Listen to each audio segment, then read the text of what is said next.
आणि पालीमध्ये दुधाचा उद्देश आहे, त्याला आपण म्हणतो बुद्धवचन.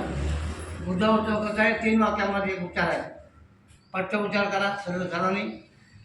बुद्धवचन, बुद्धवचन, सत्यवचन. सत्यवचन, बुद्धवचन, बुद्धवचन, सत्यवचन. सत्यवचन, बुद्धवाणी, बुद्धवाणी, अमरवाणी. अमरवाणी, बुद्धवाणी, बुद्धवाणी, अमरवाणी. अमरवाणी, बुद्धवचन, बुद्धवचन, अमृतवचन. अमृतवचन. आता या तिसऱ्या वाक्याचा अर्थ थोडक्यात आपल्याला माहिती आहे, म्हणून पुन्हा सांगण्याची गरज आहे. म्हणजे नाही, नृत्यामध्ये कधी ते भंग पावा, ते कधी नाकारता येत नाही. सत्य आणि सत्य, सत्याशिवाय काय नाही. आता हे बुद्धवचनामध्ये उपमोठक कशाला म्हणतात हे आपण पाहिलं आहोत. फक्त उच्चार करा. पान